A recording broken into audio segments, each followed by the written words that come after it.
If you want to build raw, unbridled strength, you need to train the yin and yang of pushing and pulling movements. I'm going to give you 5 examples of pairing movements so that you can get as swole as possible, and we're going to start right now. The first of 5 ways that you can blow up that raw upper body strength is going to start with supersetting. Okay, so when we're thinking about supersetting, I look at absolute strength and I look at the traditional push and the traditional pull. And one thing that we can think about is that this is where we can stay relatively simple with things. This is extraordinarily effective. And if you guys are inside of our strength training at Peak Strength, you'll notice that oftentimes with our absolute strength exercises, we'll have a 2A and a 2B exercise. So that could look as simple as this, okay? I'm not gonna blow everybody away. We're gonna do that later on in the video. We're gonna do something as traditional and as stable to the lifting world as a bench press right here, okay? And we're gonna superset that with a pull-up. Boom. So I might get on the bench and do boom, boom, boom, boom, boom, boom, boom, boom, boom. Let's say 9 reps. Now, I get a decent amount of fatigue there, nothing crazy. We're gonna come back and we're gonna hit a traditional pull-up. When we're looking at influencers, okay, they wanna do a lot of crazy stuff, and sometimes that's really, really cool. But nothing's gonna beat that tried and true staple of strength training, just like listening to Triumph from Wu-Tang Clan, like doing a bench press with a traditional pull-up. So I'll do a set of 9 on the bench press, and then I'll come back over here, and I'll hit a set of 5 on the pull-up.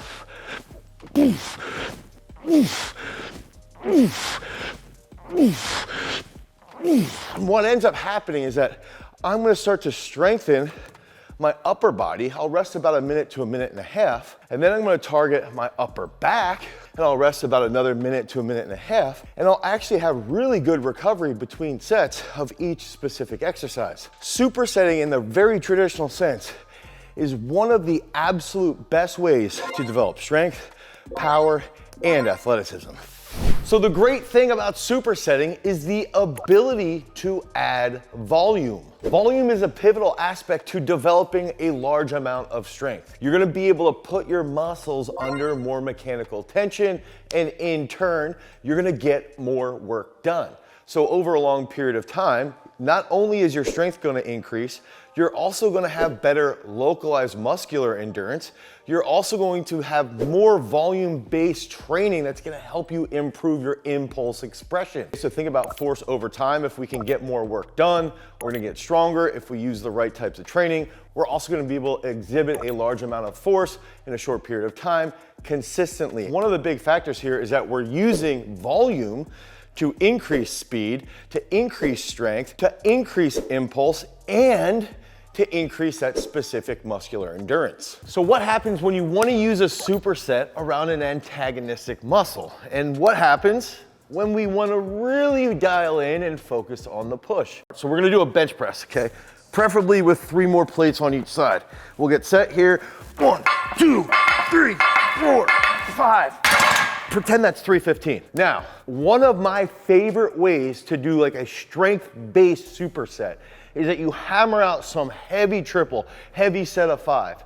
You rest about 1.5 minutes, and then what you'll do is you'll do some type of antagonistic work that will not fatigue you. It's just going to help stimulate some motor units in other positions, mainly here your upper back, to help have a foundation for when you're pressing in that next set.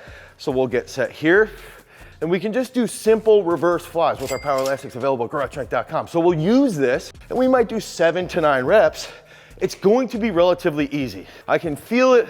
It's a little stimulated, but it's not going to cause a massive amount of fatigue. And then what I'll do here is I'll get back on and I'll add more weight. I'll be a little bit more awake in my upper back. Let's say I rest 2 minutes and I go hit some heavier reps. And we can go back and forth. The main goal here is that I like to use the strength movement, the main movement, the press, in this case the flat bench, to really push a heavy load. Then we can use the antagonistic grouping to just stimulate some of the opposing muscles, and that's gonna help you perform to a higher degree. But what happens when you have a nervous system that's basically like an uncharged alarm clock? What can you do to really develop that electrical stimulation? So this will occur when you see competitors struggling to be athletic. And what we can do is use traditional contrast training. So I can get on the bench, okay, and I'm gonna do an exercise like a dumbbell bench here. I'll pause, boom, and I'll drive up fast. Pause, up fast. Pause, up fast. Pause, up fast. Give me one more. Pause. I was just like I was talking to somebody else. I'm gonna rest for about 60 seconds and I'm gonna get it into an explosive push-up. If I have an athlete who really struggles to be twitchy, someone who's got like a dead nervous system to a point, and they're sort of wobbly even when they do dumbbell bench, I'll actually have them do, instead of a clap push-up, we'll actually do a push-up to a target, because that makes the intent a little bit better. So the aspect of the superset here is that we're doing a strength movement to really try to wake up their nervous system. And then we're gonna do an impulse exercise to get them to continue to recruit faster. So we'll go here. And with athletes who tend to be a little bit less explosive, 3 to 5 reps will suffice. They're gonna need that just to continue to try to develop that impulse expression. Now, one of the other aspects here is that if you do 5 to 7 reps, with really athletic kids, they'll be fine. With kids that aren't as athletic, or athletes that aren't as athletic, they might get really, really fatigued. Now, the next thing that we'll do, so again, we're using an absolute strength exercise in traditional contrast movements with an explosive movement. We're looking to target neural adaptations. Okay, this is something that we do inside of our at peak strength. We'll take a movement that is more absolute strength based, and then we'll pair it with another exercise that is more explosive, specific to the sport and whatever we're trying to accomplish. So we'll take something like this here, where we have a pad bench. So one of the unique aspects of a pad bench is that if we're trying to peak, or we're getting close to peaking in an athlete, we can have a faster eccentric load. Okay, we trick our body into thinking like, we've got to recruit a massive amount of motor units during this stretch. So at the bottom of a bench, and we have the pad to help us in the concentric. Okay, so this is really, really unique for developing a better lockout, but also for just getting the nervous system to think it's more explosive than it genetically is. It's sort of like a system override. So we're gonna get on the bench here. Oh, get set, come up. So that's what we do inside of peak strength. We're gonna use this absolute strength exercise. We're gonna help you get a little bit stronger, or get quite a bit stronger if you train 6 to 12 months like everybody should be consistently for at least 5 to 10 years. And then the next thing that we like to do is we might even do an explosive push-up that's measured. So when you get athletes together, or when you're in an individual who's motivated, if you start to do things that are measured, like jumps to a box or a specific height or hurdle hops, whatever that might be, when we measure a push-up on an actual vertical jump mat, now there's an even greater intent. If you don't have that vertical jump mat, you can still just use the benches, or you can use boxes, because there's still going to be that intent. So we'll get set here. I'll get on the mat, and I'll go there, okay? I'll come back up. What was that one?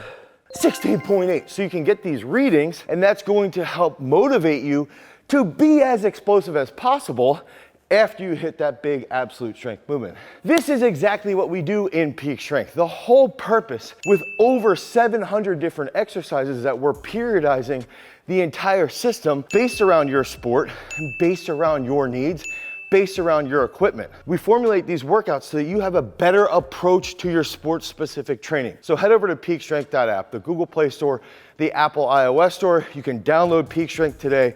You're gonna get 5 free workouts, 7 free days of training, so you guys can become a champion. So we've got supersets, antagonistic supersets, we've got contrast method supersets, and we got 2 more examples to help you develop that raw power, that raw strength. One of the easiest ways that we can identify and improve a lagging muscle is using an example of a compound movement. I have a swimmer who can do, let's say, 4 to 5 dead hang pull-ups. But when they get to that top range, it's actually a very large challenge for them to finish, and that's typically where they'll fail. Okay, when their lat is lengthened, they can actually use their lat, but they struggle to finish that pull-up because of their weakness in their bicep. So a lot of people would say, oh my God, you shouldn't train biceps as an athlete, but you're wrong, at least in some cases, okay? So we can use something known as a mechanical drop set. That's the superset here. We're getting a little bit more advantageous or a little bit more advanced with this mechanical drop set. So we're gonna get into this position on a neutral grip pull-up, okay? I'm gonna get set. I'm gonna come up, 1, 2, one more, and I wanna do a pause. Boom, real fast, okay? So we're taking that challenging pull-up, and now we're gonna go into the next movement that's gonna be a little bit easier, but can still be loaded up. So that's gonna be a dumbbell chest row, okay? So I'll get on the chest row, AKA the incline, and I'll get set here, and now I can do, let's say, 12 to 15, okay? And I'm still gonna be targeting my lats and my biceps, but this is slightly easier. So I'm here, get a decent pump.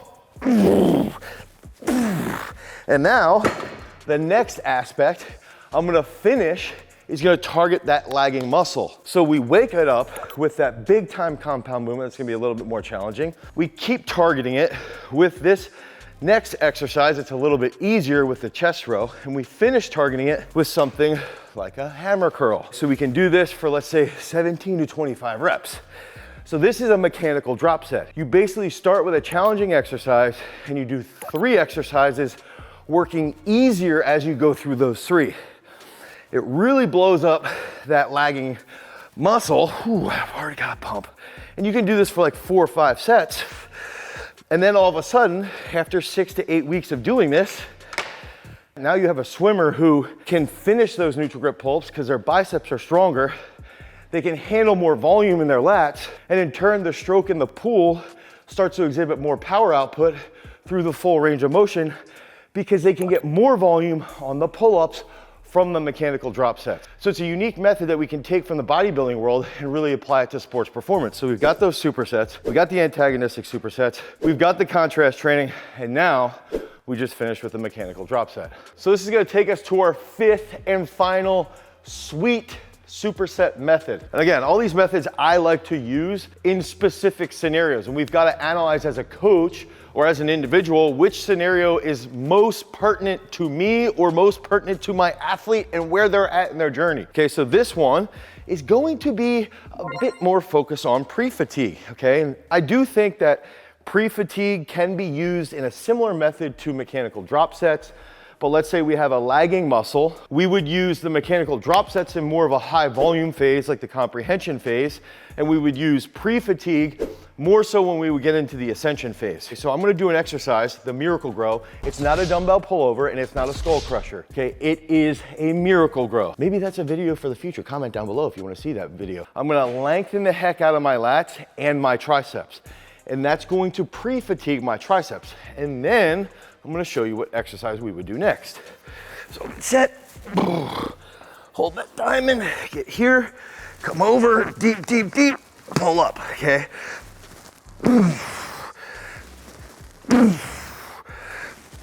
I can still feel my abs from the walrus video that we did on Friday for combat athletes. You guys should definitely watch that video. Oh, one more as I come up, okay? I'm gonna drop this. Now, my triceps are slightly fatigued. Okay, so we can come over. We have a little bit of fatigue. We get on the bench press and we hammer this out. Hit that for like a set of 5 to 10 reps, something like that. Okay, then we rest about a minute, minute and a half. We go back to the miracle grows. Now, if we have a lagging muscle like the triceps in this case, we can really blow it up with the pre-fatigue. The next aspect, an example that you've probably never seen, is going to be a drop curl. Okay, so now, let's say we use and go back to the bicep scenario for a swimmer. Should a swimmer train biceps? 100% if they're lagging with their bicep coordination on a chin up. So we can do drop curl here.